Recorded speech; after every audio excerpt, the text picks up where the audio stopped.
The pulpit is yours.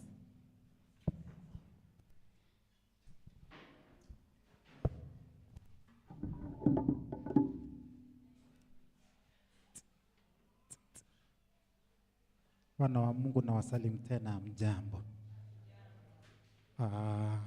Niruhusu nikaribie mahala tulipo kwa sababu sisi sio wengi. Thank you, Sister Mother. I want to believe that you are once a deacon. Once a deacon always. You will serve your deaconess. Maybe say that we go further. There is a project that we are. I think there we are good. It's okay, you will organize. Okay, thank you for the help. Since we have prayed, we can have an interactive session for the next 40 minutes. We'll be done. For the next 40 minutes, we'll be done. And it is going to enrich us for this particular session. It's a continuation of where we were having our discussion in the morning, in the same book of Matthew chapter 9. If you followed through, there is a section that we skipped. It's a section that is talking about prayer and fasting. It's a section that is talking about prayer and fasting. That is verses 14 and 15. That culminates to the question that was asked by Jesus to the disciples. He was actually responding. Interestingly, as we stepped out of the service, I have received people who have questioned me what exactly were they meant to write in the morning. When I told people to write something, what exactly were they writing? It's an interesting question, and as a good student, at the same time, I understood exactly what they were asking. So allow me to begin with what were you supposed to write in the morning now, and then we go to the second part, that will be the one for prayer and fasting. And I wish the youths who are in here, they will benefit the most out of the discussion that we are going to have in a very short while. A story is told of one merchant man who was given goods to go and sell on behalf of his boss, the manufacturer. Sasa vile alitoka, hadithi hii inaelezea ilifanyika Middle East. Vile alitoka, akapanda juu ya punda, akaenda katika soko kwenda kuuza, na kila alienda kuuza ilikuwa ni kitambaa. Mnaona hivi vitambaa vizuri hivi vya bei ghali hivi vya kushona vitenge, hizi nguo, the African attire and all that. Kuna ile ambayo kitambaa ambayo iko na bei kali sana that are being manufactured in Egypt and the countries that produce the same. Sasa huyu a young boy akapewa hiyo, akaambiwa enenda na hii kitambaa, you cross over the ocean, you get over the other side of Galilee, you will find a market there because that is where my merchandise are being sold. And that is where people can afford. So the young man set off a journey of about 3 days. Upon reaching the destination, he found a crowded market, but he could not find a buyer. Day one, he got frustrated. Day two, he also got frustrated. He decided to return back and tell his boss that he has failed to do what? To sell that merchandise. On his way back, he was caught up by the night, so he decided to tie his donkey to a nearby tree, and he looked for a cave, decided to have a sleep. As he entered the cave, he actually got a couple who was sleeping in the cave with a very little baby who was just born like 2 to 3 hours ago. Very little baby. And when this young boy merchant seller looked at the family, he could actually see clearly that this is a young baby and they have nothing else to do what? To clothe the baby. At the back of his mind, he knew that he has failed his boss. He went to where the donkey was tied, removed the very expensive garment, and came and clothed the young baby. And so was the night he started his journey morning to come and give his testimony on how he has made a terrible mistake and how he has failed. When he met his boss, and this is where the story is very interesting. When he met his boss, he actually met his boss seated at the door, anxiously waiting for him. As he came in, he studied him, and the boy could not express himself over what he has done. So the boss asked, "Can you show me the money that you have sold?" And then he told, "Boss, I have failed you." What happened? He narrated the story. And the boss told him, "My son, you have not failed. You are the sign that I've been looking for since ever. And you are the revelation that I've been given. And you have the story that I've been waiting for. So therefore, from today, I am giving you my merchandise because of that good act that you did to that young child. Now you have become my most entrusted boy, and I'm entrusting you with the key to be opening the stores, to distribute my wealth, and from today, I have made you the ruler over my kingdom." Shall we pray? Gracious Lord, we are inviting you to study with us and give us the insight of the day today.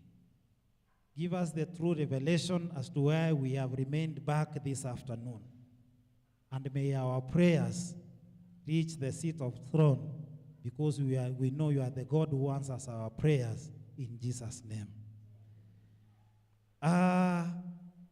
Because of the question that I was asked in the morning, allow me to deviate a little from the program of prayer and fasting and give you the reasons, or rather, the components of what you are meant to write in the morning. When you have a ship, I know most of you know of a ship. Meli inapokuwa juu ya maji, ikianza kuelea ikienda, haijui mahali inaelekea. Lakini nahodha wa meli lazima aelewe the axis, inaitwa the map, mahali meli inastahili kufanya nini? Kuenda. Sasa nataka nikuulize, maisha yako ni kama meli. Okay? Na wewe ndio nahodha. Sasa kama wewe ndio nahodha na uko katika maji umezama, dunia iko na mambo mengi sana tunaweza fanya kama binadamu. Isn't it? There is so much that we can do as human beings. Sasa wewe ni meli, nahodha ndio tunataka tujue anaelekeza meli upande gani. Sasa nikuulize, nahodha asipoelewa mahali meli inaelekea, je, meli hii itafika the destination? And destination is a destination, isn't it? Pia vile vile mpangilio wa Mwenyezi Mungu katika maisha yetu ametuweka sisi ni kama meli. Tunapotoka kwa dock, as we dock, wherever we are going, we must have an axis. So number one, the axis must focus somewhere. So kuna haya mambo sita, nataka muandike chini. Next time when you are doing your goal setting, it doesn't matter who you are. And I will repeat and say, it doesn't matter who you are in the society.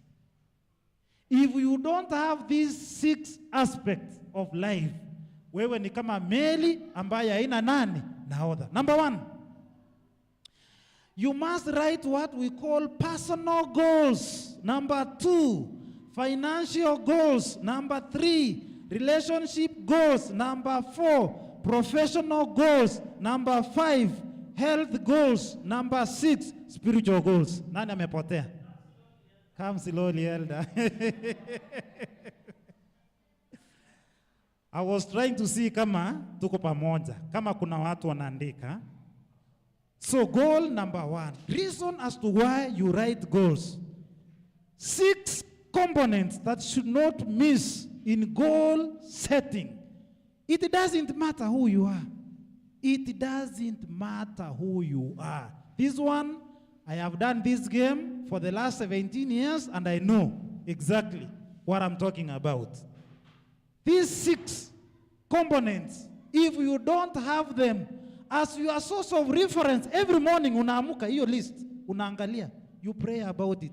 Wakati unakuja hapo usitudanganya that you prayed about something. What exactly did you pray that is outside the 6 components that I've said? Number 1, personal goals. Write down your plan of life. In that component, make sure what you have written down, have a partner who will be accounting for it. Hallelujah. Hapo ndio maji inaanza kuchemka. People write goals and they hide them. They don't have accountability. Sasa leo andika goal.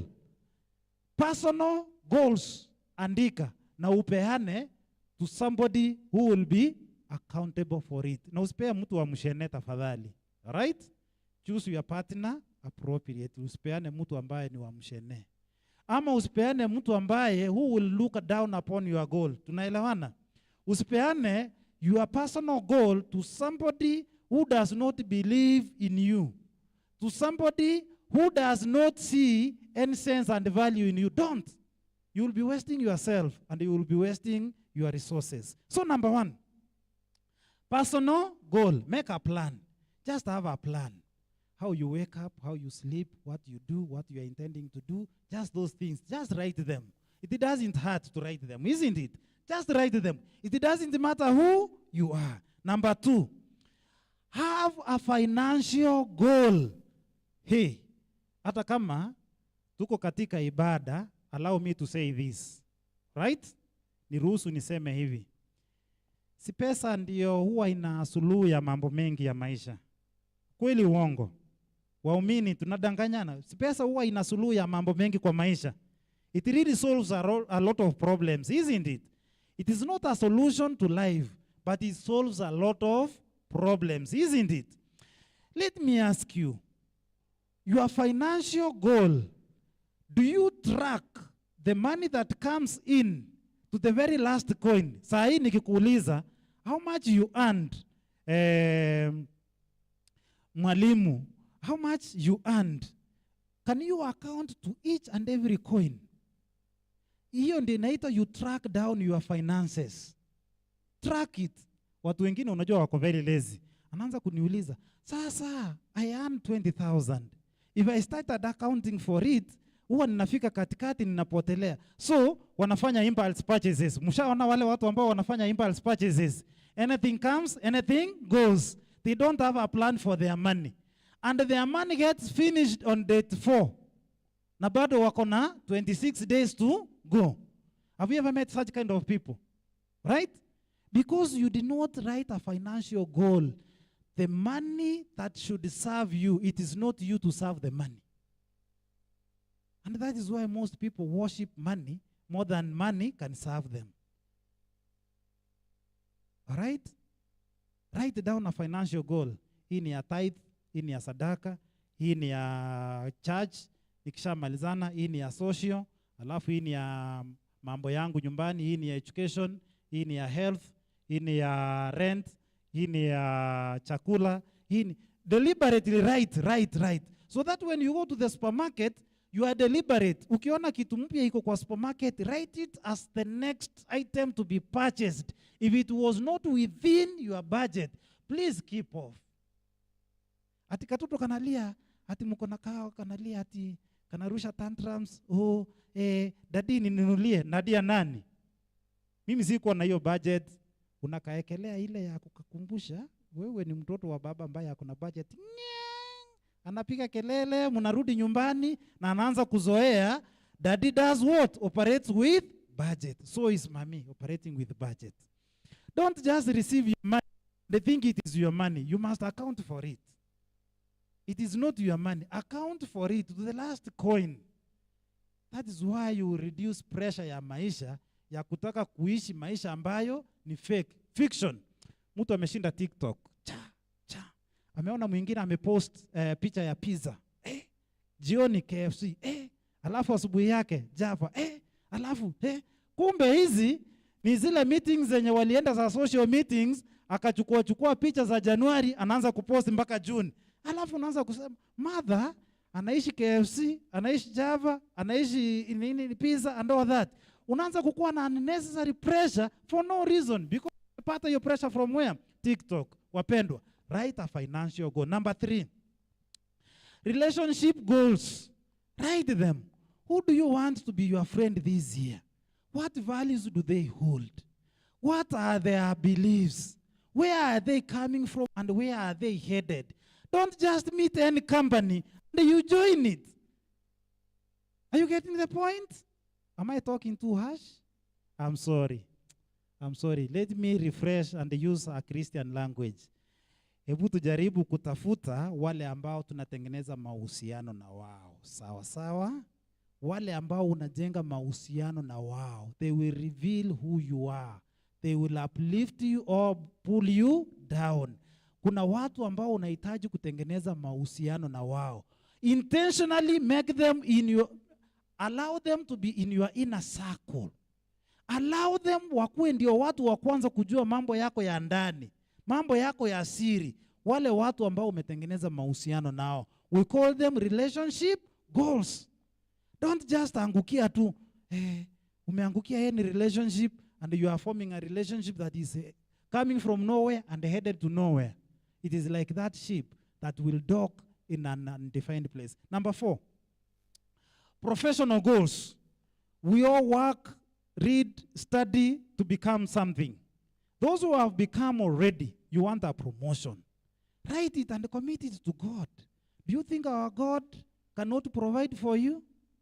When everybody else anakuwa bypassed, you are favored to be the child of God. You are appointed. All right?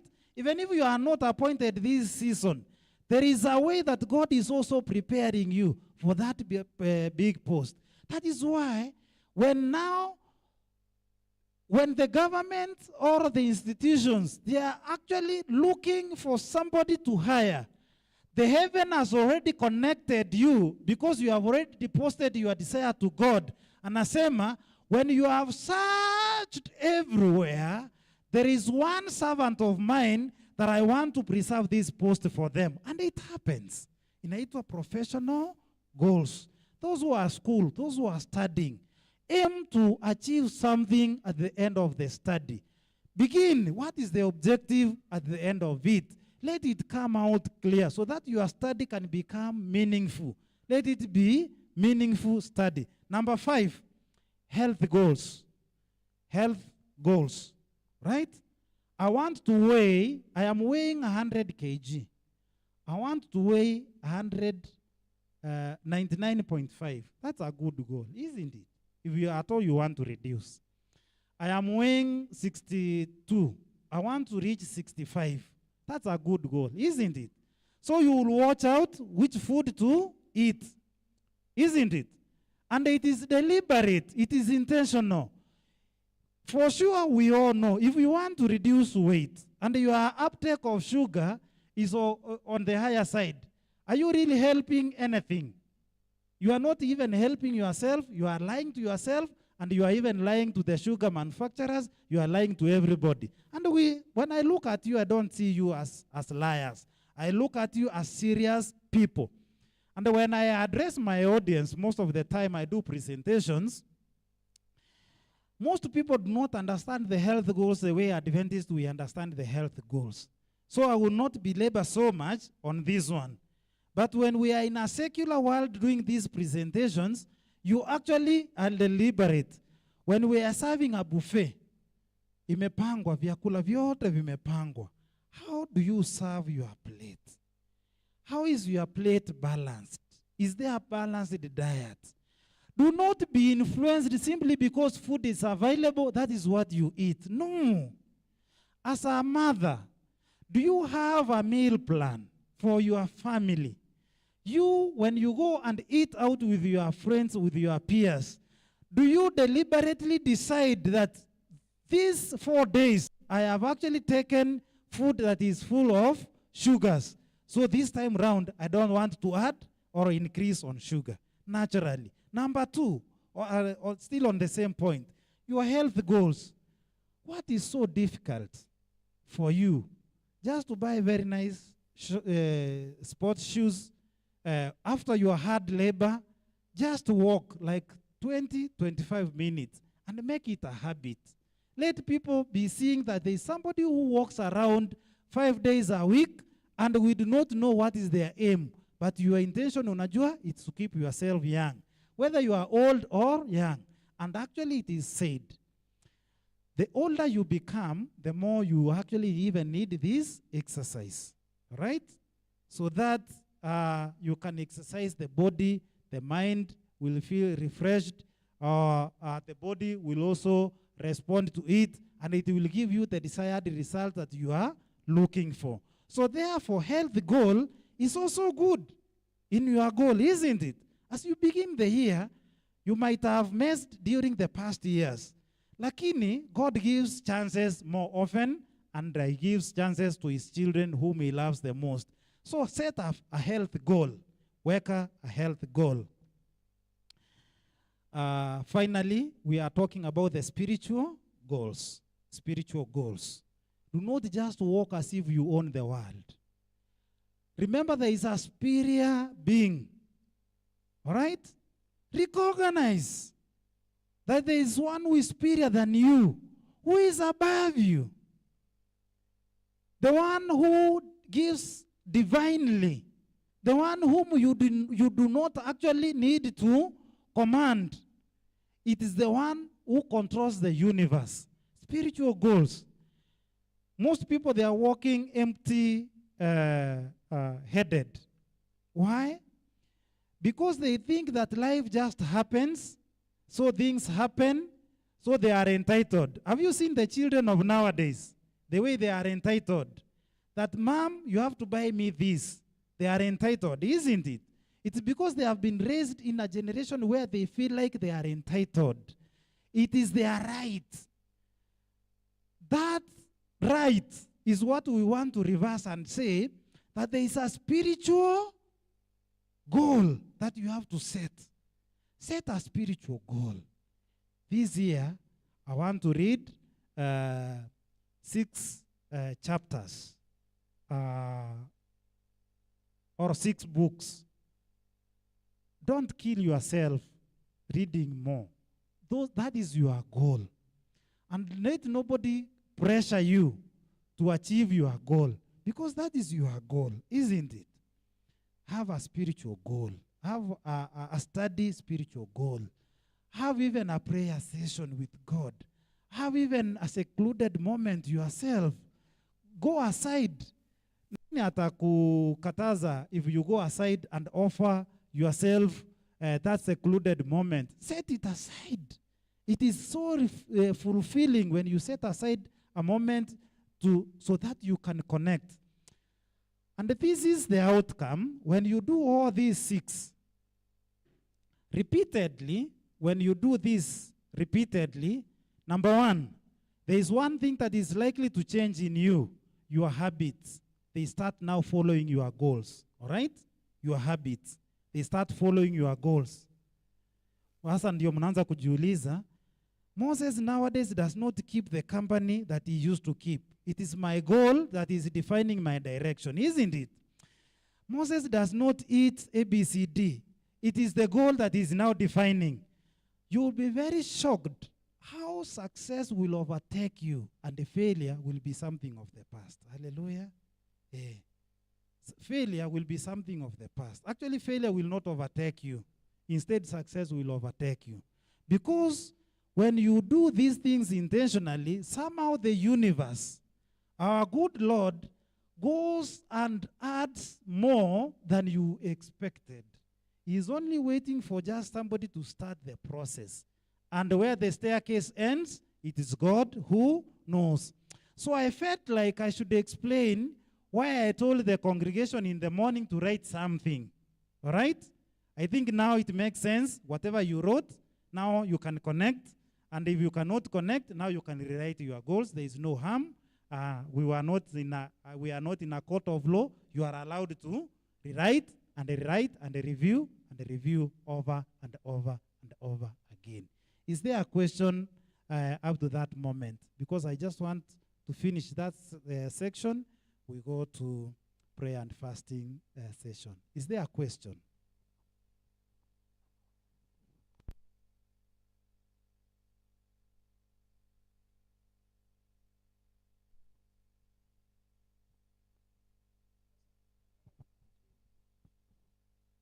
Happy Sabbath.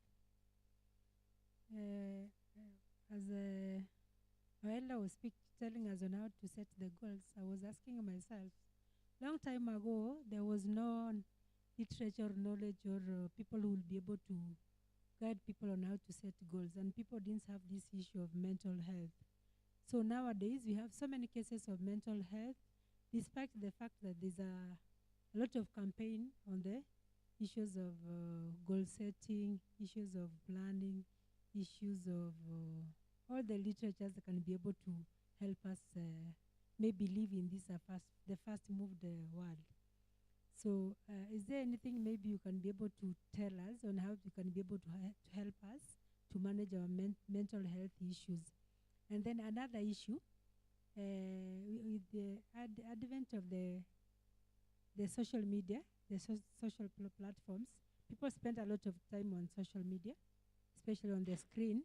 And maybe it might be a cause of all the issues that we are having, especially that we are so much enclosed on what is being written on the social media, which is not authenticated. And so many people believe in what is written on the social media. In the process, we are seeing that we are not moving together as like a church. When we are in the church, we find that our young people are so much engrossed in social media. Maybe wako kwa simu, wanaangalia simu na kana mtu badala ya kusikiza unafikiri maybe he's using that phone to take notes. Like nowadays I've left my book, I don't write anymore. Most of the time I'll be having my phone because I've realized there's so much information, there's so much benefits that I can gain out of my phone, like taking notes. Kama sasa hivi me, I don't use my book, so I don't have a notebook. Most of the time you'll see me on my phone, but not on social media. I use my phone in church. So maybe you can be able to guide us on how best we can be able to manage ourselves, especially in the church. Thank you so much, Sister Martha. Actually, the same question was raised where we were having our canvas at the preparation room. In the morning, I think I mentioned something to do with the youth, isn't it? And it elicited some queries, which is very true. We cannot hide ourselves. Our youth is wasting away. And they are wearing out, and their energy is wasting without helping themselves and helping the society. And apparently, if you listen to the president's speech at the beginning of the year, he mentioned close to 15 million youths, Kenyan youths. They have an access to drugs, or they are abusing drugs, or they have an access to the same. Did you listen to the president's speech? 15 million, that's a very high number, isn't it? By all standards, every home is affected. By all standards, every home is affected. So it's not a matter that the church will bury their head upon. It is real, and we have to be very deliberate, and we have to be very intentional so that we can help that society overcome their challenges that they are facing. So mental health is real. And let me give you a few examples on what the mental health has done and the damage it has done.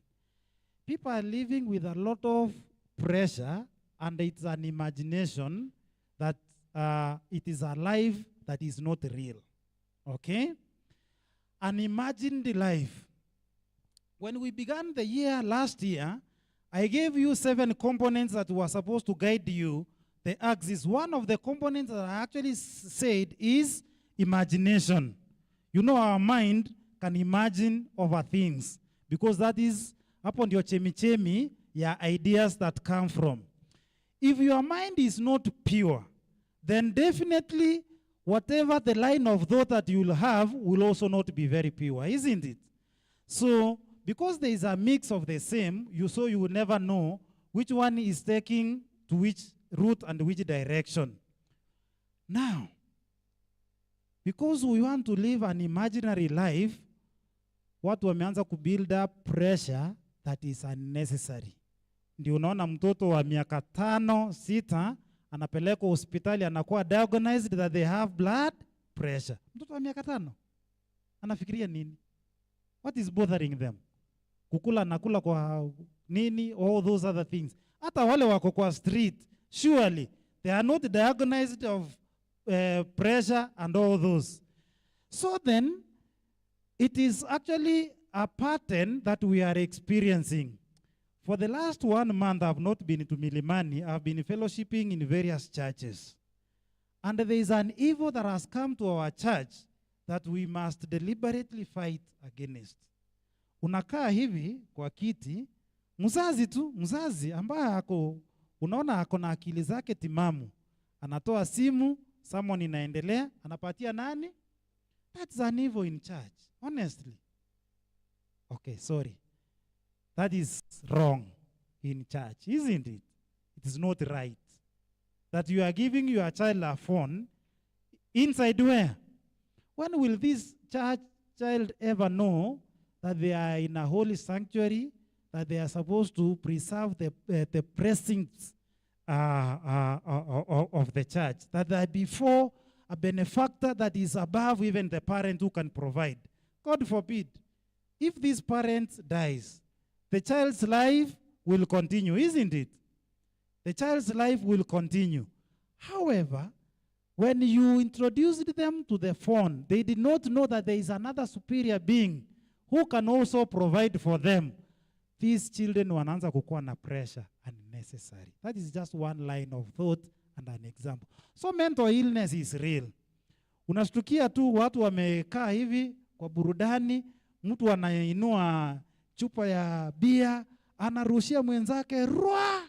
Ashamgonga kichwa, amekatika, by the time anafikisha hospitali, amekufa. We have seen the other day, tuliona watoto wetu wadogo hivi, hata walikuwa kwa runinga, muliona ile kesi ya Thika, where the judge alitoa kofia ya judge, akaekelea kando, akasema, I want to talk to you as my sons and daughters. You know, these children, what they had done, walienda on a drinking spree. So when they had come back, waka-escort mmoja wao to a 7th floor. So huyu msichana mwenye alianguka akakufa, mnaona zile nyumba zimejengwa balcony hapa katikati. Right? Huyu msichana, sijui ni imagination gani alikuwa nayo, akataka kuwaonyesha vile anaweza ruka from this balcony to the other side of the balcony. And for sure that is what she did. Akarudi nyuma, akapanda hizo stair, hiyo inaitwa nini hiyo barrier, akamiss staircase. Hata hangefika, anyway, there was a distance. Kichwa ikatangulia, akagonga na kichwa na gari ya mtu, damage, and she died. Right? Why? When those boys were being interviewed, or rather being cancelled in court, basi wazazi wakaambiwa, aya, zungumzeni watoto wenu. Brian, unaambiaje mami? Mami amelia yake yote hapo, amesema vile amejaribu kusaidia mtoto amekataa hata kurudi nyumbani. Alafu Brian anaambiwa, what do you tell your parents? Aya, sorry basi. Sorry basi. Yani haitoki kwa nini? Kwa roho. Si hiyo ndio generation ambayo tuna experience. Mental health. Sasa imekuja mpaka hata kwa watu wazima, imekuja mpaka hata kwa watoto. It is now a societal problem, right? That's why the government even declared it a national disaster, I think. Declared it as a national disaster. Now, here is the escape route. Here is the escape route. And this is why the church has got good news. Here is the escape route. Let me ask you, do these things get these people unaware? Wanashtukianga tu, ama ni kitu ambayo imekuwa choreographed, imeplaniwa, wameiona vile inakunja, vile inasonga, eventually mpaka wanafanya nini? Wanaingia hapo ndani. Si ati hata sisi during our generation hatukuona drugs being peddled in campus. No, we witnessed. We saw these things. However, when you are literally well programmed, some of those things you are unbothered, isn't it? They don't move you. You are not moved because what can somebody tell you of a substance that is going to render you a reckless, a wreck at the end of the day? You are going to be useless. And you know the effect of substance abuse into our brain. Because now we were cultured well in church, we are able to tell the difference between those who are about to deceive you and those who come with those schemes. And you know, the devil has also come up with several scripts. Yeah, right? Squeeze hata drugs zinauzwa na biscuits, in biscuits form. Unaenda tu kwa duka, unasema nipatie ile biscuit macho kubwa. Right? Mtu akikula, ukiona mtoto ameanza kucrave towards a certain brand of biscuits, chukua hata wewe mzazi, angalia, take through. What drugs does into our body, the moment you have, especially the ones that are being abused, the moment you have tested the first one, the body system is re-engineered to actually want for more, all right? For those people who take coffee, tea, you understand what I'm talking about. When you miss coffee or tea, unaanza kusikia ni kama kichwa inafanya nini? Inauma, si ndio? So it's the same effect on drugs. The moment you test, hata kama ni mtoto mdogo wa 2 years, 3 years, 4 years and all that, the moment wana test, the body starts craving for it.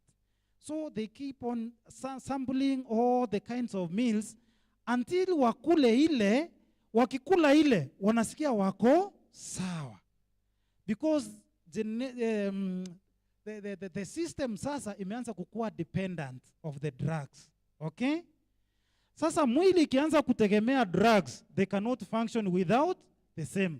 Ndio unaona wanaiba pesa kidogo ili akimbie anunue aweke. So the moment unakuwa initiated into that particular process, it becomes very difficult for you to come out of it. So if you are a child or yourself, you had a meal plan, will you be influenced by food, just eating like anyhowly? Utakuwa influenced? You can't. You will not be influenced. At sasa, ni gani ile nataka kufanya sampling? No, you can't. You must have a meal plan so that you can protect yourself. Mental health is now becoming a national disaster.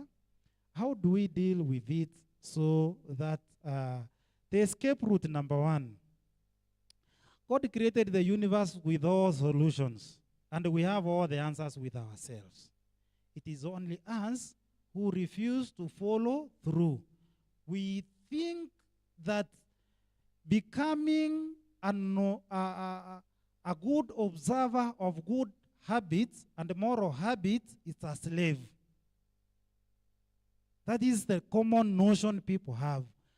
Ati mimi niende kufungwa, mimi nikuwe slave. Aje. One time, kuna kijana ambaye alifanyiwa interview in an organization that I know, and I happened to be involved in the process. By the time anafanyiwa interview, anamaliziwa anakuwa hired, the boss was being introduced. Unajua aliambia boss aje, boss, wewe usitupimie. We know what we came to do in this company. Huyu ni kijana ana lecture nani? Ana lecture the boss. All right? They are entitled. Our youths are very much entitled.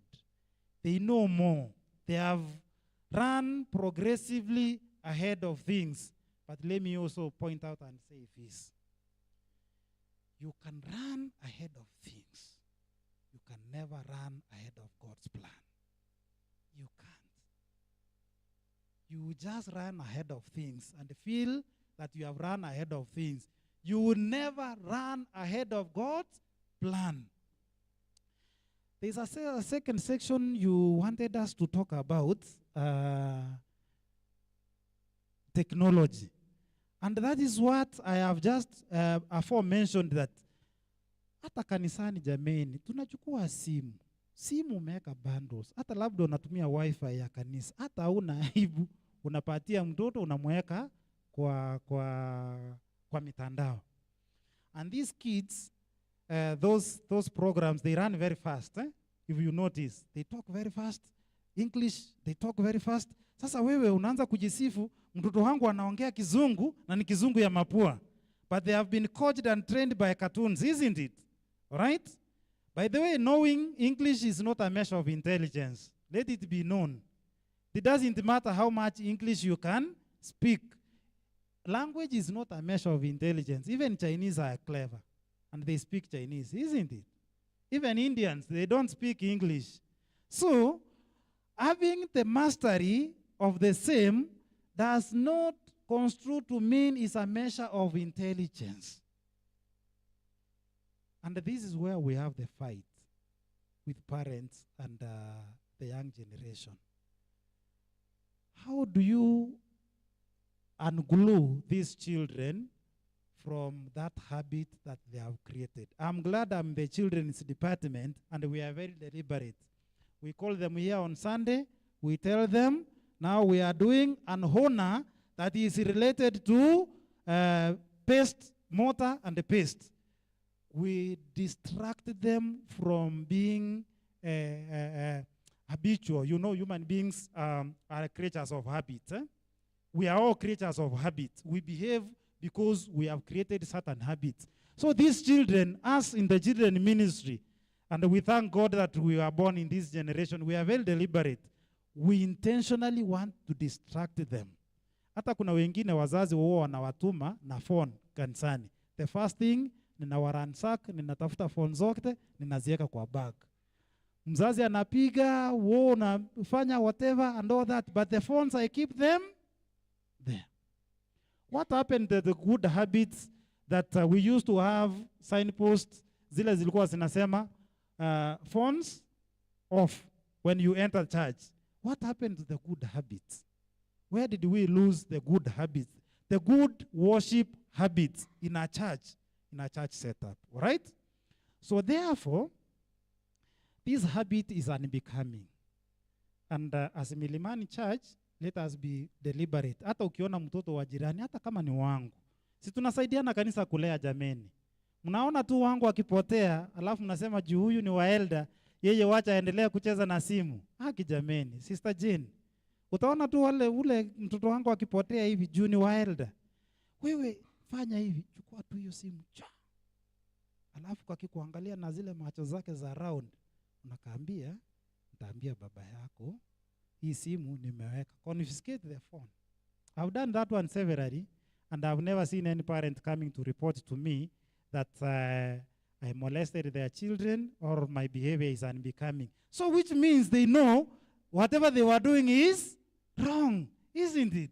Whatever they are doing is wrong in church, in the house of God. So as we dwell on such, how many of us now are ready to revise their goals for the year 2026? How many of us are ready? Now, revise. Let me give you a few minutes. Unajua vitu zingine, me, I'm very practical, right? I am very practical. Just revise according to what we have just studied. Revise, write. Don't mind whatever the handwriting you have, but write. Just write. From the 6 aspects that we have talked about, write. Just write. Revise your goal. Revise it. Just revise it. As you are revising, I'm giving you also a story. that the world is designed in a way that 10% of the population is the one that succeeds. It is a design. It's a design. Even from the biblical time, it is designed that 10% of the population, out of 100 people, or out of 10, one is likely to succeed. 9 are likely to fail. Okay? It is designed like that. So the question we are answering here today, how do you make it from the 9 to 1%, Sister Isabella? That's the conversation we're having, isn't it? Because don't be interested with the 9%. That is not your problem. Let it not be your bother. Let your problem in that particular goal be, how do I move from the 9% to the 1%? Hallelujah. Is it making sense now? Yes. Whatever you are writing, actually, you are giving yourself a ticket to move from the 9 to the 10%. It is a ticket that you are giving yourself. Right? So write. Give yourself a ticket. We andika tu, hata kama ni fogotaria. Just write, scrub. Andika tu, just write. Now that you have got the 6 components where to draw reference from, at least you should have at least, Brian, at least 10 goals on the lower side. Or at the minimum, 6, isn't it? Because each will attract 1, 1, 1, 1, right? There are some which can attract 5. There are some which can attract more than 5. But write, just write.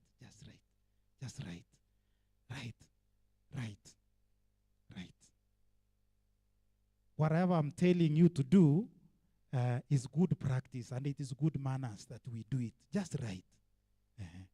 Wewe usiulize maswali, wewe andika.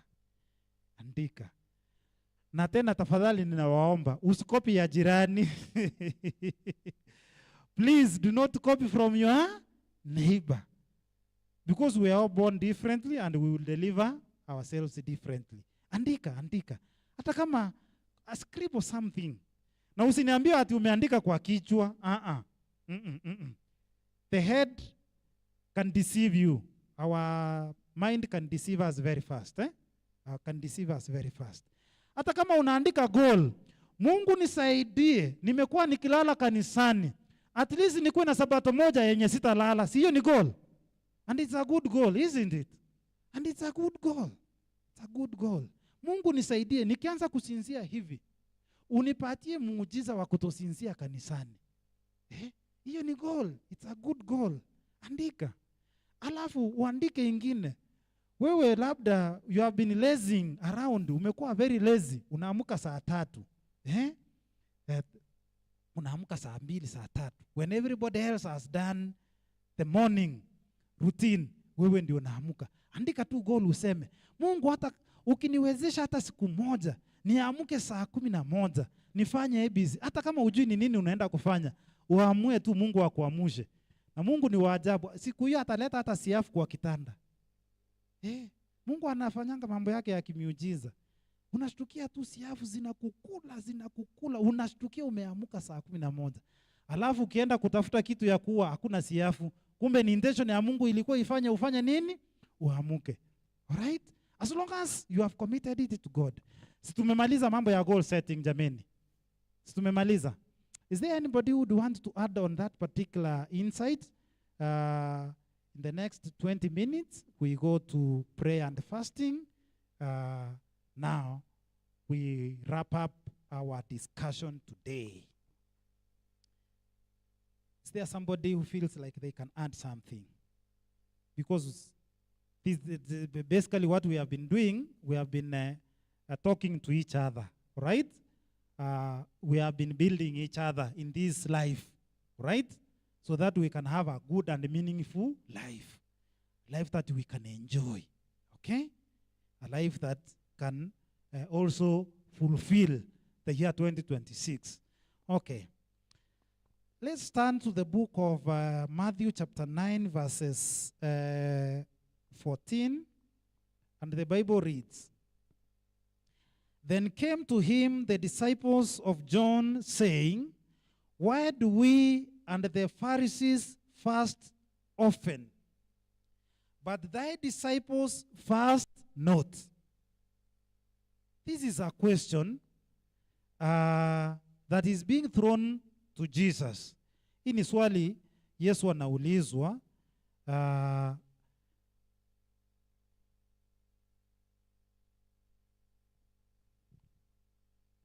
Na hili swali anaulizwa likikuwa compared. There is a comparison in that question.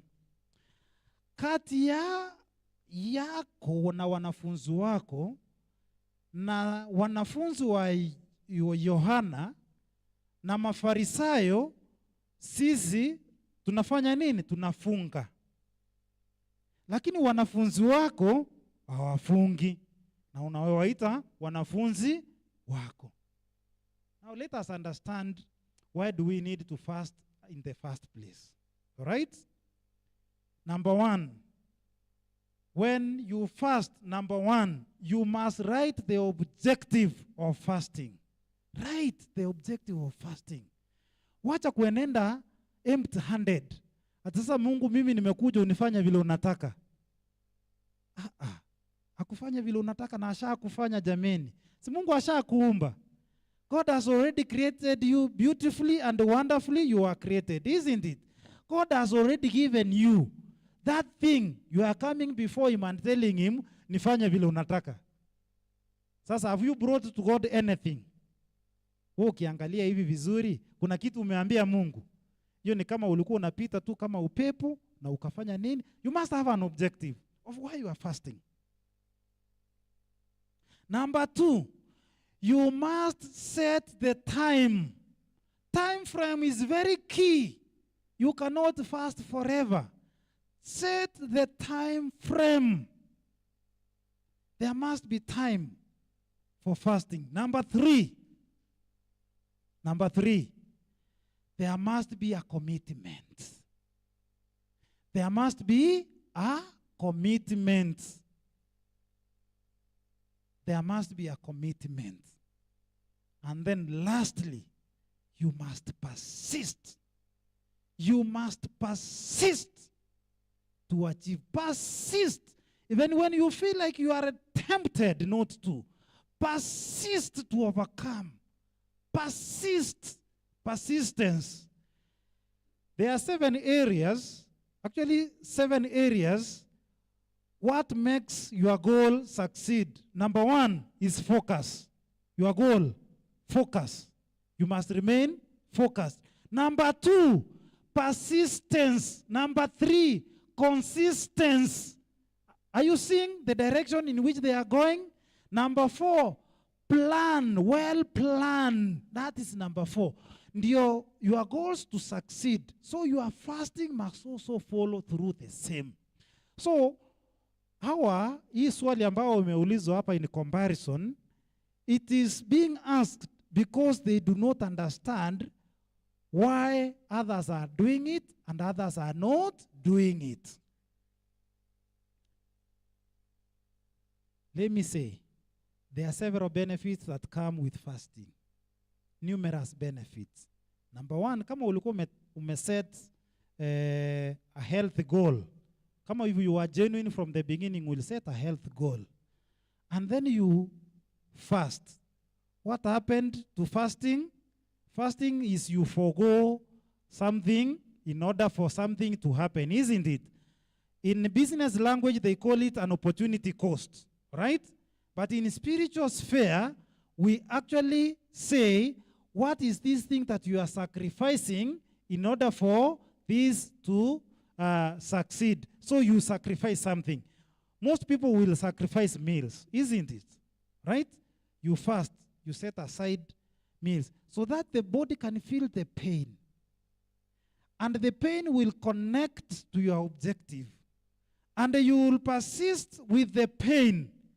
That is the only moment you will realize that you are on the right course. Okay? That is the only moment you realize that you are on the right course. Else, you will fast,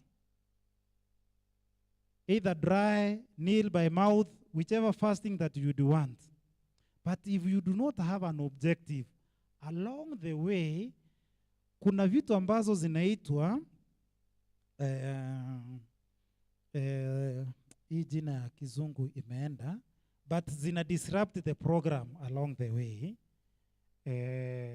So kuna several, yes, it has come. Thank you, Spirit, for bringing it. There are so many things that are competing with your time and your essence. There are so many things that are competing with your time and your essence. All right? So the competition will come and compete for that time that you had set aside for fasting. There are so many things. Si mnajua maisha siku hizi ni 24/7, inakimbia mbio, nifanye hivi. There are so many things that are competing with that particular time. All right? So since there are so many things that are competing with this one, how then do you remain truly on the course? How will you remain truly on the course? Set aside time. Nasema, if it is 6:15, I have started my fasting. It will run up to 6:14 p.m. and you start the journey. There are so many things that are competing with your time, but you remain true to the course, because the pain of anger will remind you that you are connected to a goal and your desire. Eventually, you end up shedding a little fat from your body, the pain that you go through, but as you also achieve your goal. Are you seeing the way this thing is very easy? It is habitual, isn't it? Ni habits, they are called good habits of life. All right? So fasting, Jesus is answering and he's saying, and Jesus answered unto them, can the children of the bride chamber mourn as long as the bridegroom is with them? But the days will come when the bridegroom shall be taken from them, and then shall they fast. Sasa sikiza. Munajua vile ATM ina-operate, an ATM card. Right? ATM operates on this principle. You open a bank account, the bankers give you an ATM so that you can access the funds without passing through the counter. You are the one who does the deposit in the bank. The moment you withdraw using an ATM, what happens to the deposit that you had put in the account? It decreases, all right? If you keep on withdrawing, eventually what will happen to the bank account? It will deplete. What happens when you now want to withdraw on a depleted account? Insufficient funds, isn't it? So now, we operate with insufficient funds simply because we did not deposit. Now, hapa, this is where the line is drawn. Now, we are jumping from the 9%, or rather the 99% to 1%. And this is the formula. That you are the one who is going to do the deposit. You are the one who deliberately will deposit. Whether you withdraw or not, it's upon you. But depositing, it's upon who? It's upon you. So the disciples of Christ, they were tapping direct because Christ was with them. The righteousness of God was following them through. That verse is saying, once the bridegroom is gone, they will go back to fasting. All right? They will go back to fasting. So fasting is not an invention that the church is coming up with. It's not a program that is cutting us up unaware. No, it is very biblical and it is intentional. So when we say it is dry fasting, make it dry fasting, right? At least 24 hours, if not 12 hours, And also there are rules of fasting. If you have a health problem that you are taking some drugs to sustain you, please choose your fasting well. But that one does not mean that you do not fast, isn't it? It does not mean that you limit yourself to meals alone. You can also say this. Today I am fasting, right? And then you have your objectives and your goals. And then you say, after every 1 hour, I'll be offering a prayer for 15 minutes. So in every 1 hour, 1 hour has how many minutes? 60. You less 15. You remain with? So 45 is my time, but 15 is for fasting. Are you seeing the way you have sacrificed the time for fasting? It's a goal. You have not sacrificed the meals, but you have sacrificed the time for fasting. So after every 45 minutes, you go back to your prayers session. At the end of the day, how many prayer sessions will you have had?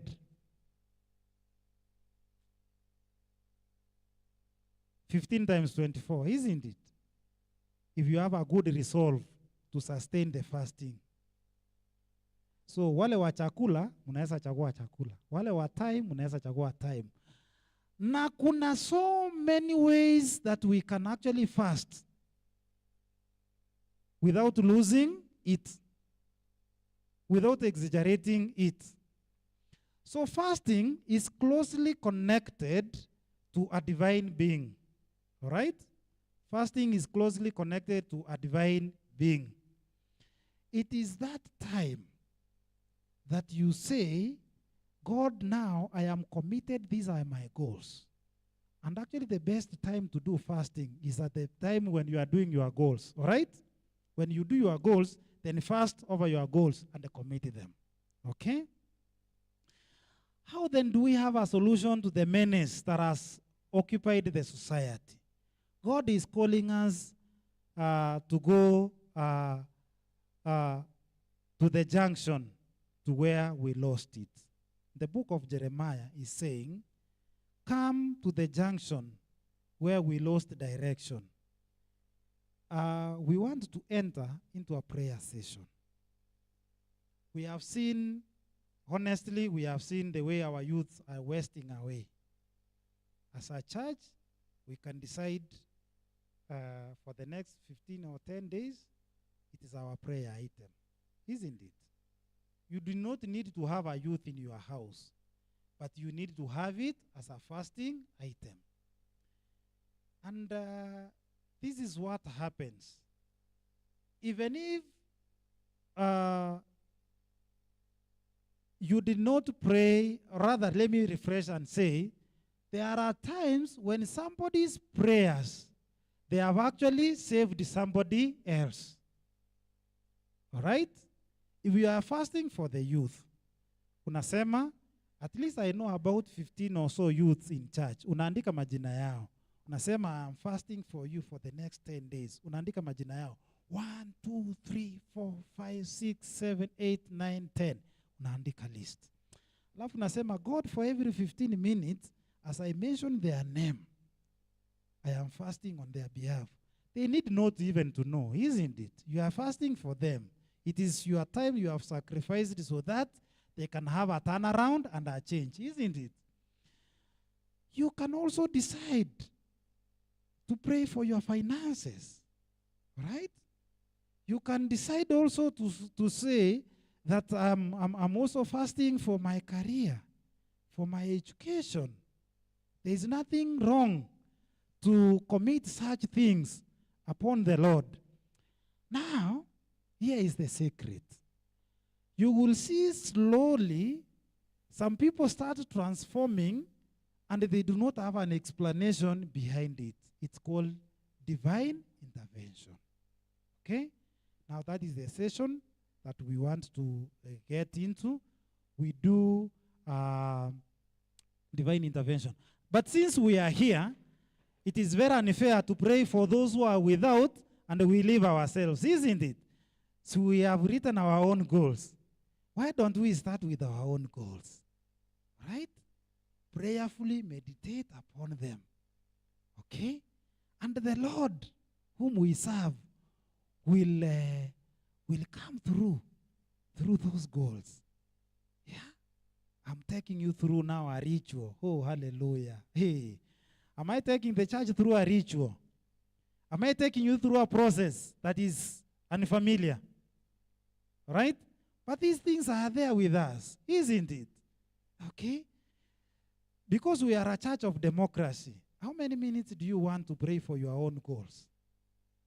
So that's zote tumalize kwa pamoja. How many minutes would you want to allocate?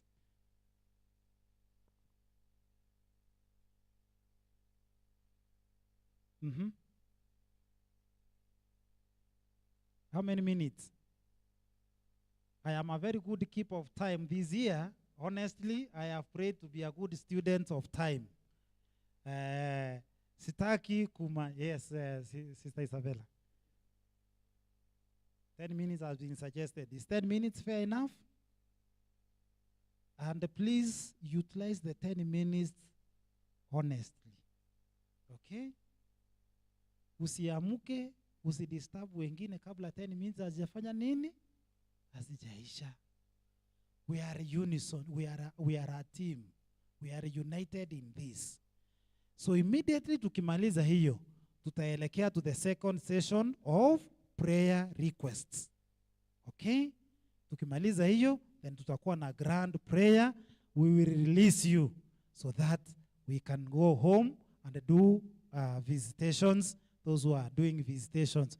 Wale wenye wakufunga leo, musijinyime sana, mutaenda mukule. Lakini now you have understood how to begin the process, isn't it? Are we ready now to pray for our resolutions for the year? All right. I will not dictate to you whether you kneel down or you sit down, but prayerfully, wherever you are comfortable, God will hear you. So it is 15:23. At 15:33, I will 15:33, I will sound the alarm so that we can go to the next program. And I wish you well in your prayers.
as we prepare to come back to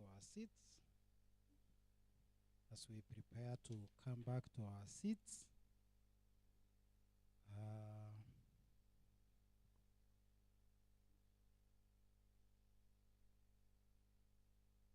those are the small things that we do in life. Eventually, we make them habitual. They will become part and parcel of us, and they will take us places. So there is no regret. There is no regret whatsoever in whatever that you are doing. There is absolutely no regret whatsoever that you. And if you are new in this particular space that we have introduced, make it a habit. Mumeona vile dakika 10 ni chache sana. How many noticed that 10 minutes zimeisha haraka kabla hawajamaliza? Ama labda hao ndio walikuwa wamefika item number 3 or number 4. Have you noticed that 15 minutes is now ideal and it will not haitakuzuia kufanya mambo yako, sio? Haitakuzuia kabisa kufanya mambo yako. So it is as easy as that. Imagine. It is as easy as that. You have already done your 10 minutes and you have committed your resolution. Supposedly, you do this repeatedly for the next 20 days or for the next 30 days. What do you expect the result will be? Marvelous, isn't it? Because we are serving a living God, right? We are serving a living God. And then, you should also have faith, okay? You should also have faith that God answers prayers, right? Have faith. Believe that God answers prayers. In the morning, wakati tulikuwa real-time lesson, there were 2 boys who were sent to do a community work, and they never liked it. One of the boys prayed like this: God, I am sincerely praying that the van that is going to pick us today, may it have a mechanical breakdown, and we will never reach our destination. The van came, never had a mechanical problem. They reached their destination, and he had to do the manual job that he was praying against. The testimony that was being given at the end of the story is, you know, there are some people who come with very fun prayers before God, right? There are people who come with very fun prayers before God. Believe me, that prayer will not even go past here. Utaomba hata kama utaomba miaka 10 inafuatana, maombi haifanyi nini? Haipiti hapa. So then, how do you know the content of what you are praying for? It's very key, isn't it? Know the content of what you are putting into supplication and what you are praying for. Okay? Kuna maombi ingine utaomba. Na haitafanya nini? Haitajibiwa. All right? So the content of the prayer matters a lot. That is a discussion for another day. For the sake and for the interest of time, I'm now inviting open prayer requests. Open prayer requests. If the church has a request, if from the elders there is something that needs also to be committed from various departments, if there is anything that needs to be recommitted, or even individual that you'd want to be mentioned publicly, the ones that we can mention publicly, I now invite such. Once we are done with that one, we will crown with the final prayer and our session will be done. So the mic is open. Those prayers that you would want them to be mentioned, and there are those the church feels like these ones, they should be committed before the Lord. Those ones, they are most welcome. If you are coming from various departments, let them come. Let them flow. That is the best thing that we can do as a church. That's the best thing that we can do as a church. Let me see by a show of hand. Yes. Should I pass the mic? I can pass the mic. Yeah. Please pass the mic.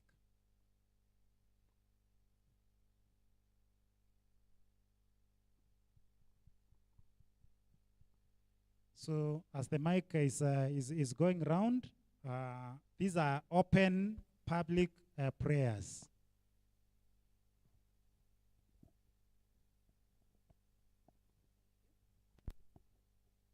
Happy Sabbath, wana wa Mungu. Happy day. We thank God for this day. Tunashukuru sana kwa siku hii ya leo, kwa maana mimi mwenyewe binafsi nimeona mkono wa Bwana. Already there is a prayer I was praying for, a request, na imeshajibiwa. Mnasemaje? Kulingana na hiyo, kama prayer ministry, mnajua ya kwamba tulikuwa na Elder Canary, ndio alikuwa elder in charge of the prayer ministry.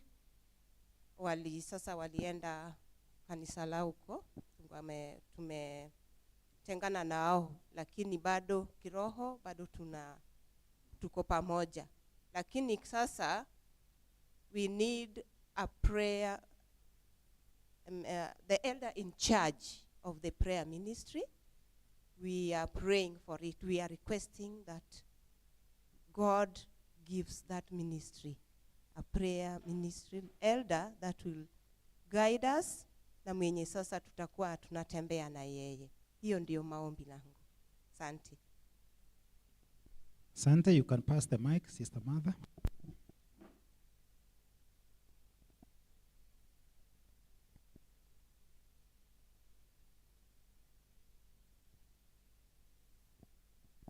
Happy Sabbath.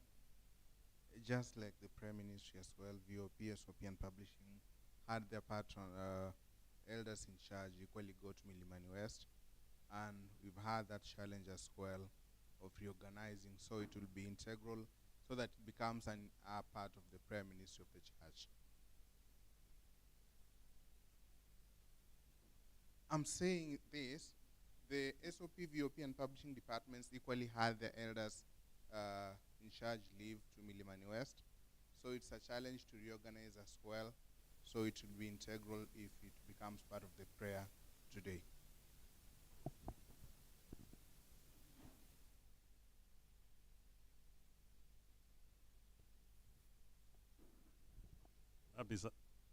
Happy Sabbath, happy day. I want to assure the leader of the prayer is that already you have led in charge of prayer ministry, none other than our speaker of the day. May God bless you. I was not aware, Elder.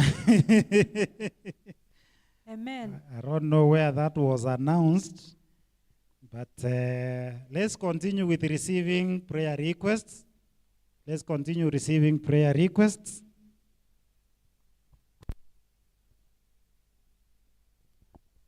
Happy Sabbath, Church.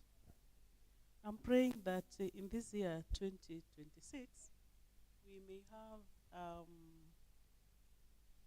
the Sabbath rest in our mind, all of us, such that we don't just come here, eat over lunchtime, sit there, talk a lot, and then walk away home. So Mungu atusaidie to purpose in our hearts, to be able to know that if you have come from home, maybe you may go for other reasons, but tukue tumepurpose kwamba at afternoon session itakuwa. Hiyo ni moja. Ya pili, last year 2025 tukianza, there was a very good plan, and a budget was brought up, and we were able to know that by 22nd of November, ilisetiwa huko mwanzo, we will be able to separate this church na Milimani West. So I'm also praying this year that we also have mwaka ambao tutajua kanisa yetu itakuwa imechangiwa, the upcoming church itakuwa imechangiwa this amount, and by this particular year tutakuwa tumeanza kuijenga ama tutakuwa tumeingia ndani. So I'm praying that we have a mwaka ambao tunajua by we will have collected kanisa yetu itakuwa either imejengwa, imeanza kujengwa ama itakuwa imejengwa. So it's my prayer in Jesus' name.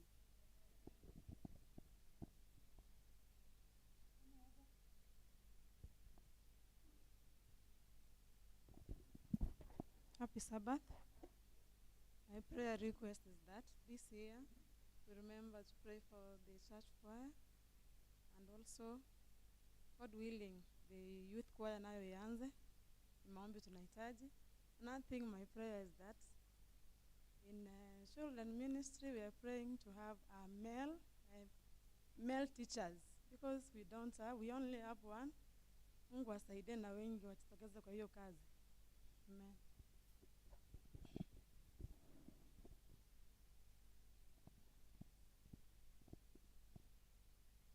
Happy Sabbath. Mimi naongea juu ya Sabbath School, the heart of the church. My prayer, by the way, it has been there. I'm just thinking and praying ya kwamba this year Mungu atusaidie as a church tuweze kuwa na nafasi ya kusoma. A sleeping church is as well as sasa kiongozi ameongea juu ya simu. Unajua simu imereplace nini? Imereplace, imetoa tamaa ya kusoma. Na kama hatusomi ujue hakuna mahali tunaenda. So my prayer ya kwamba tuweze kufanya evangelism ndani in the morning. Kwa hivyo ombi langu ni kwamba watu wote waweze ku turn up for Sabbath school, tuweze kusoma, na katika kusoma tutajua mapenzi ya Mungu.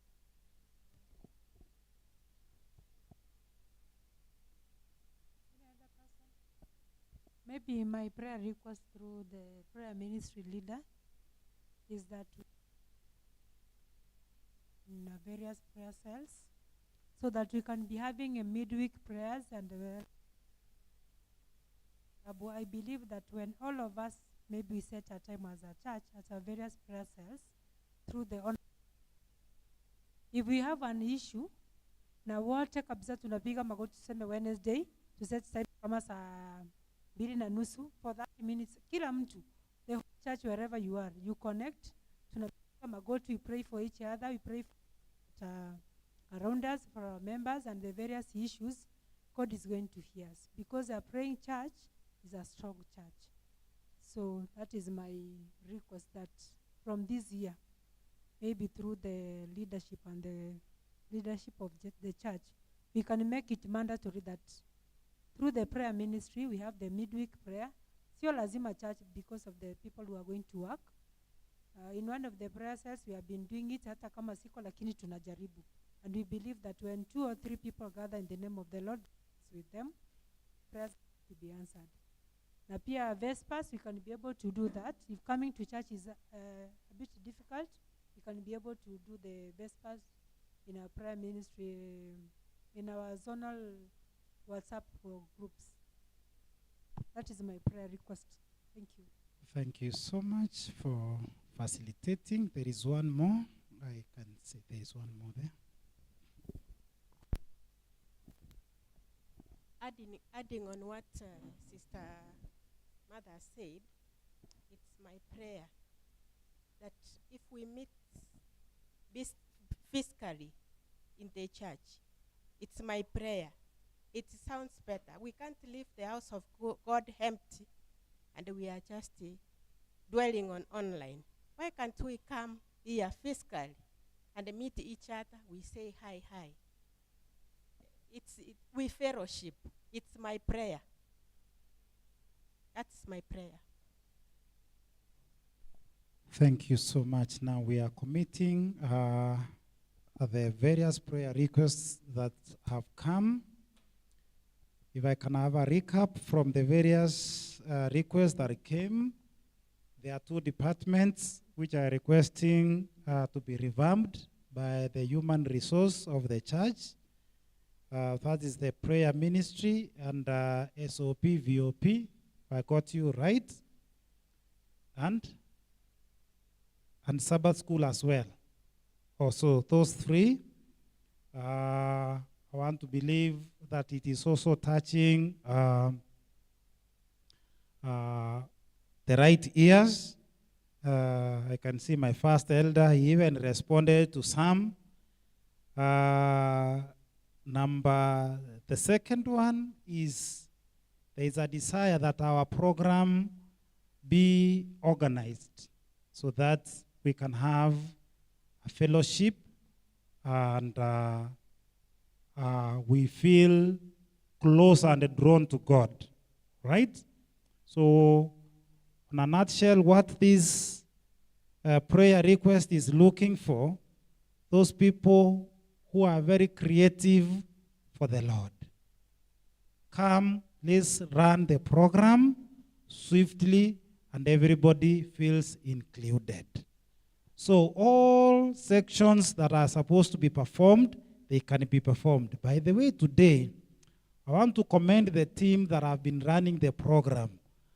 Our, the pulpit team was there at exactly 10:58, right? We were doing the doxology at 11:03, which is commendable.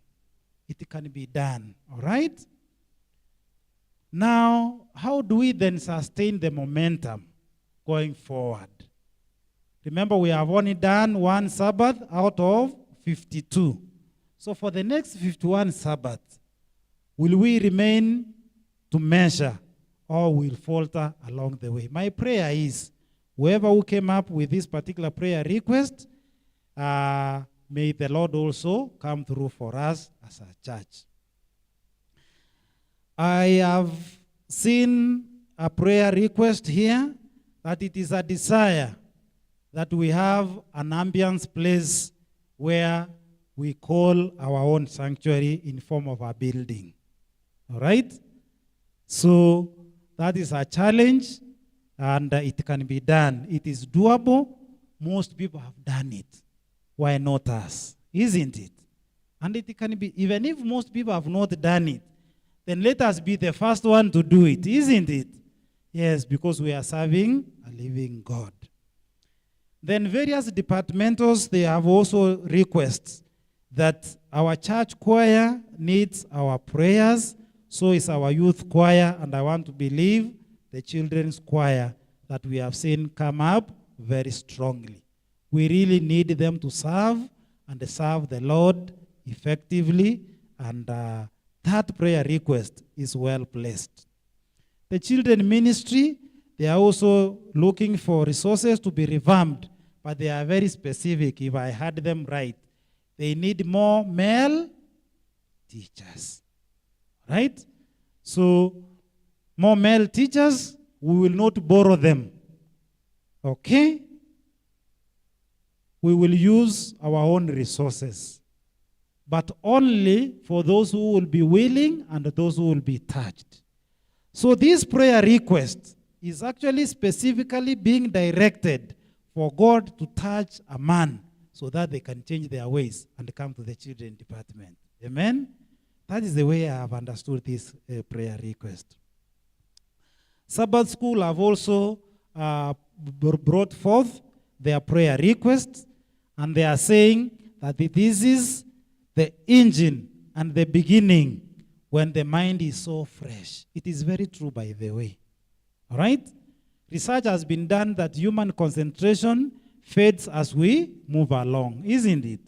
So basically what this prayer request aims to start to tell us is, as we are committed to our workplace, the church should not be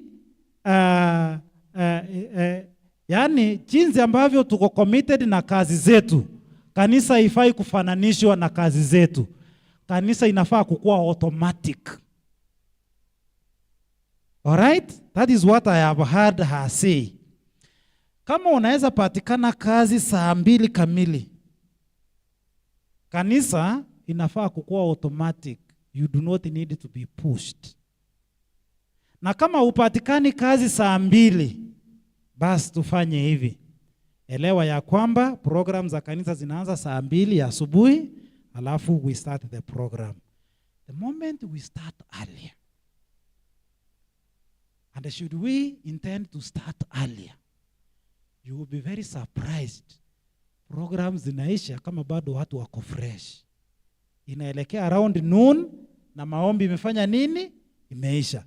Then we get good time. Let me also mention this, that something ambayo imekuja out of the prayer request. Do you know also that the church is a place where we socialize? Do you know that this is a very potential place for us to socialize? So that we can create more time for us after we have done the service, tukienda pale nje, do not be in a hurry to go home. Let us exchange a few notes. Because we are children of the same feathers. We are likely to understand each other better than when I am socializing those people from without, isn't it? There are those people, the young men, wanasema tunawaogopa elders. During lunchtime, serve your meal, come and sit to an elder. Start a conversation. Mimi, by the way, as much as nimekuja na muliitisha mchango nikapledge 1,000. Lakini si unajua elder, Monday ninataka kukuona, sina job. My objective of coming and having this meal together with you is just to book an appointment for Monday through church. Right? Your net worth is your network. Your network is your net worth. Are you getting the point? So do not fear to socialize. This is a good place to sharpen our skills, our social skills, because these skills, they are actually passed from generation to generation. So during lunch hour, get to talk to people, get to communicate. Sophie, enda pale tangamana, asubuhi ulikuwa kwa watoto. Wacha saa 7, sio ati sasa pia watoto wote tunakusukumia wewe. Hata wewe sasa sema, mimi pia nataka kuinteract na wamama wengine, ama kuna wazee wa busara unataka uongee na wao. Have that good moment. We call it the social time. Then sasa kengele ikigonga 1:45, we come back for a Bible study. We are enriched as we grow progressively. These things, they might be not done immediately, but I know over time, our Sabbath school, once it starts well and nicely, all the programs will fall in place. Okay? Our Sabbath school ni kama parade marker kwa parade ya Pathfinder. Unaona ule mwenye tunasema parade for Lynn, ule mwenye anakuwa wa kwanza. The first step ana make, it determines the uniformity of the parade. So our parade marker is the Sabbath school. Let them make a firm stamping. Ndio unasikia tunawaambia parade marker fall in, they fall in. Attention, they stand attention. Alafu tunawaambia the process ya standing attention, unasikia the right foot must come firmly fitted.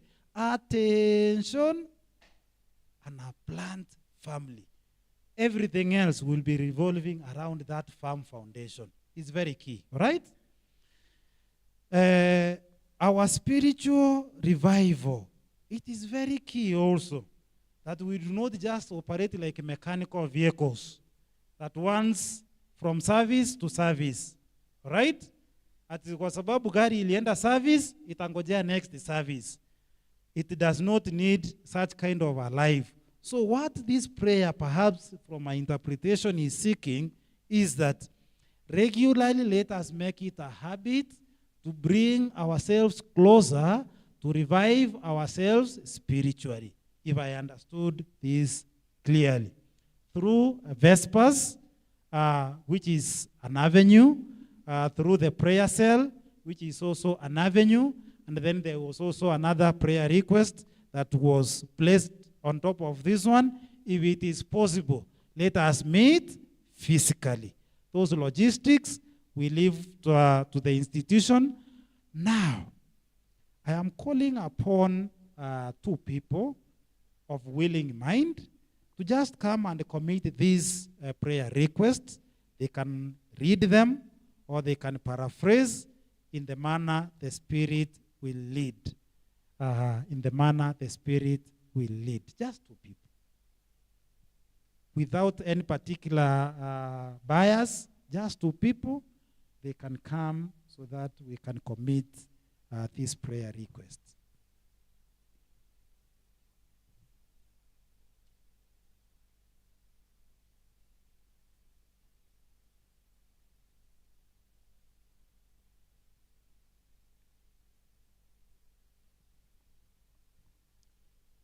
Thank you, Evangelist Aduda, for stepping in, and I'm waiting for the second person.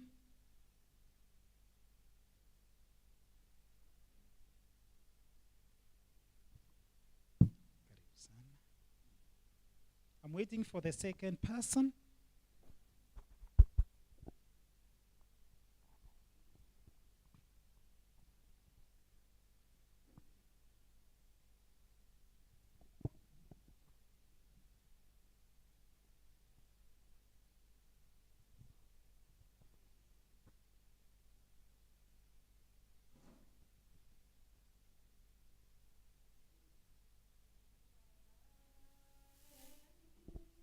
Ya maombi sasa kwako tunarudi, sumbuku ya kuondoa shida zetu na nguvu taabuni mara nyingi roho zetu zimepona, mashakani tumeshinda.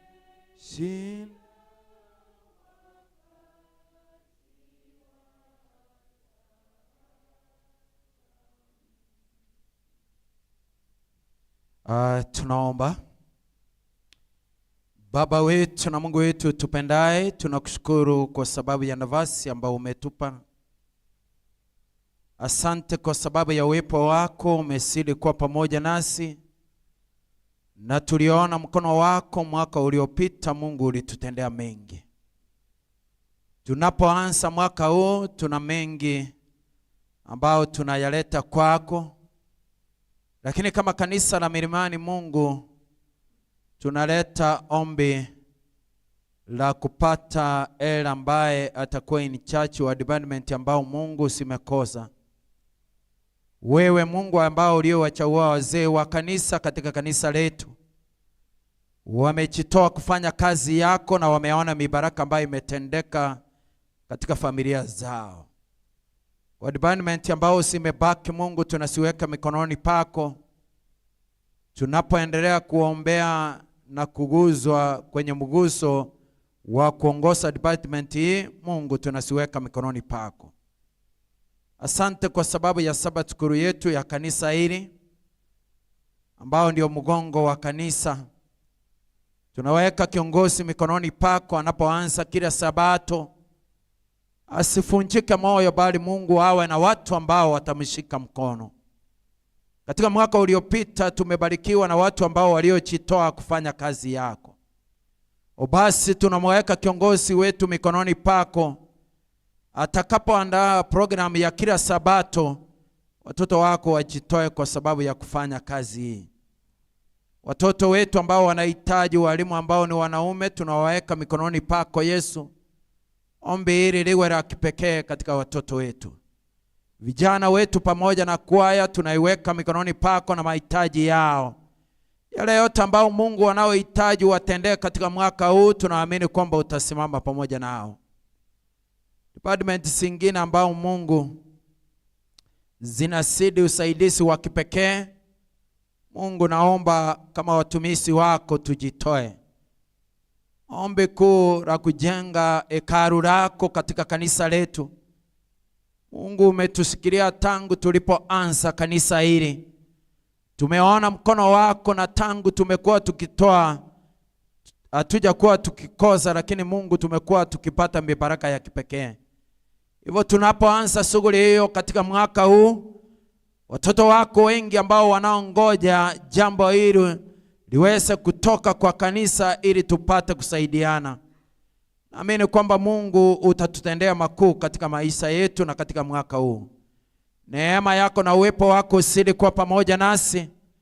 Tunapowakumbuka watoto wetu ambao wamekuwa pamoja nasi kwa muda wa miezi miwili.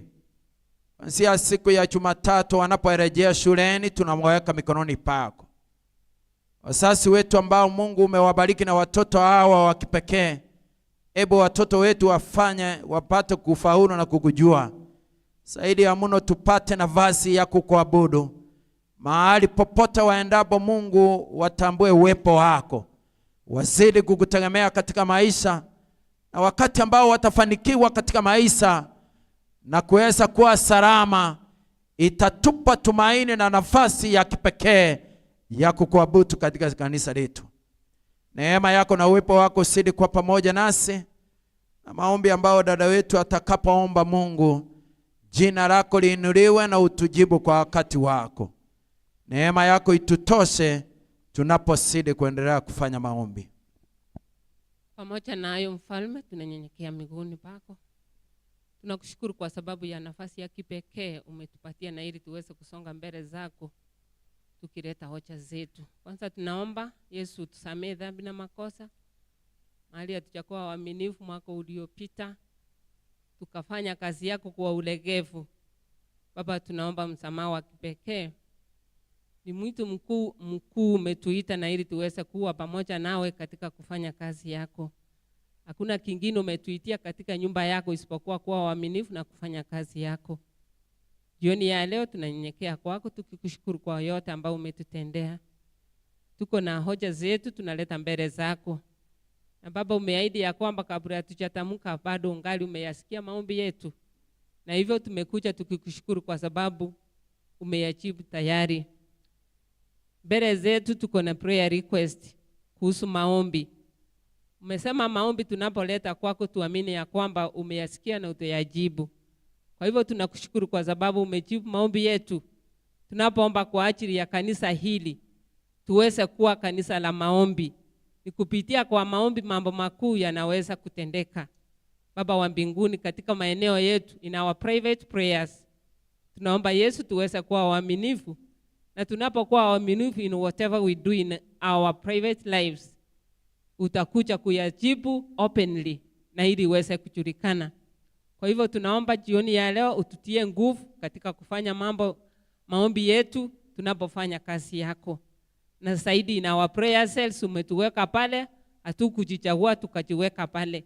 Uko na mpango mzuri katika maisha yetu. Baba, tunaomba jioni ya leo uweze kutuondolea ufifu.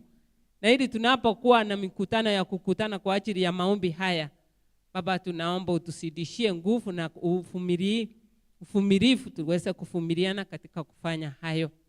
Na tutakapofanya hayo tuweze kutenga wakati tunakutana hapa physically. Maana lengo kuu ni sisi tuimizane katika safari ya mbinguni.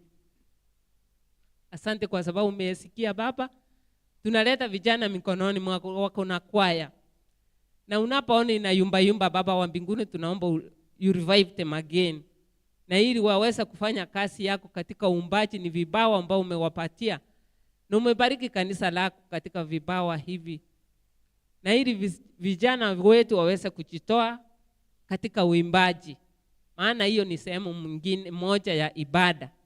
Uwakumbuke kwa namna ya kipekee mahali wamelegea. Baba, tunaomba uweze kuwarudisha na ili waweze kufanya kazi yako. Na katika kanisa hili hapa ndio tunatumia wakati mwingi na tunajuana zaidi. Mara nyingi tumeacha hapa tukaenda nje kutafuta marafiki. Lakini turudishe sasa kwa upendo wako tuweze kufanya social gatherings here. Maana katika kanisa hili kuna vijana ambao hawana father figures.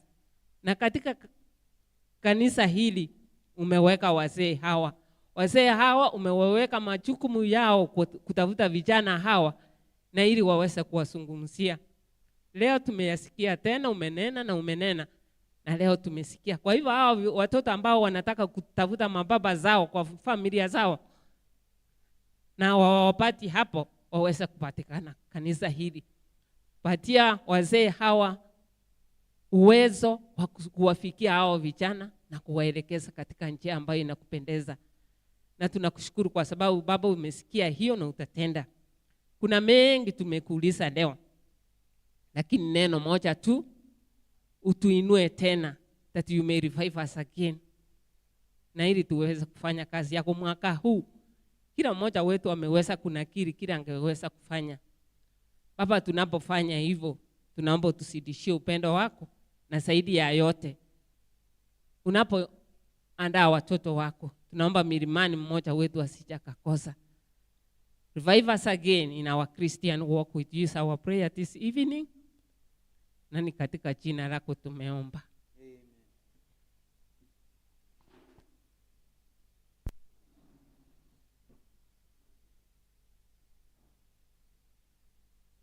Thank you so much for the prayers. I want to believe we have come to the end of our program.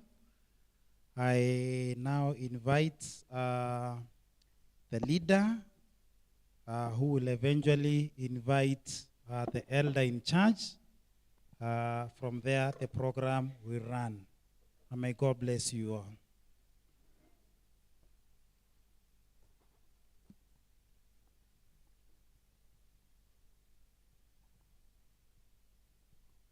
Thank you very much, Elder, for that wonderful session. And may God bless you so much. Tumepata mengi tangu asubuhi. Wangapi wamebarikiwa?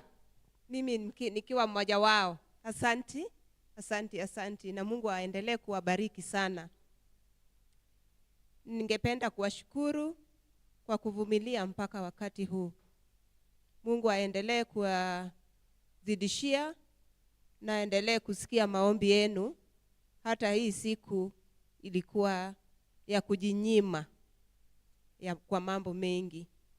Mungu aendelee tu kuwasikia. So nitaalika our first elder kama ako na jambo aweze kutunenea. Asante, karibu.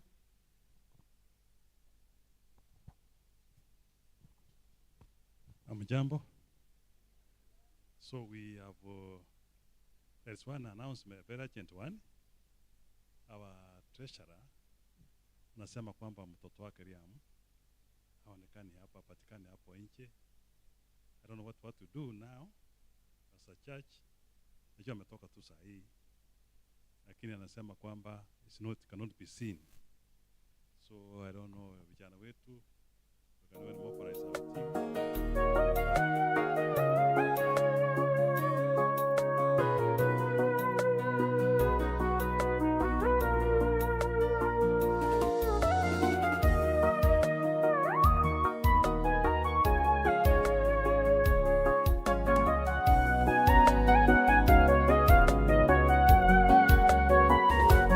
Mara kwa mara tunakumbana na hali tatanishi, magonjwa, njaa, ajali, ukame, hata vifo, majanga ya ajabu. Tutazamie wapi? Twaangamia. Msaada wetu ni kwake Mwokozi. Mara kwa mara tunakumbana na hali tatanishi, magonjwa, njaa, ajali, ukame, hata vifo, majanga ya ajabu. Tutazamie wapi? Twaangamia. Msaada wetu ni kwake Mwokozi. Nitayainua macho nitazame mbinguni, msaada wangu utatoka kwake Mungu. Nitayainua macho nitazame mbinguni, msaada wangu utatoka utatoka kwake Mungu. Nitayainua macho nitazame mbinguni, msaada wangu utatoka kwake Mungu.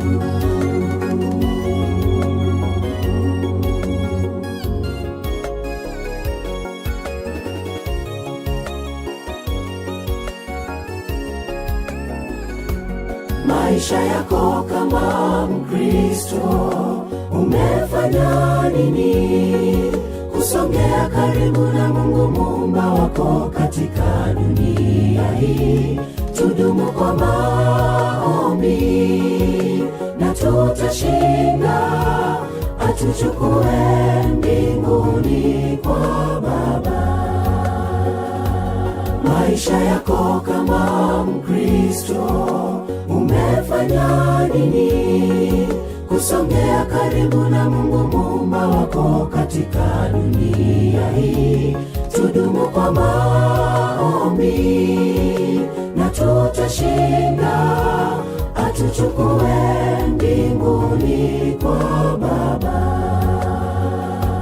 Nitayainua macho nitazame mbinguni, msaada wangu utatoka kwake Mungu. Nitayainua macho nitazame mbinguni, msaada wangu utatoka kwake Mungu. Nitayainua macho nitazame mbinguni, msaada wangu utatoka kwake Mungu. Nitayainua macho nitazame mbinguni, msaada wangu utatoka kwake Mungu.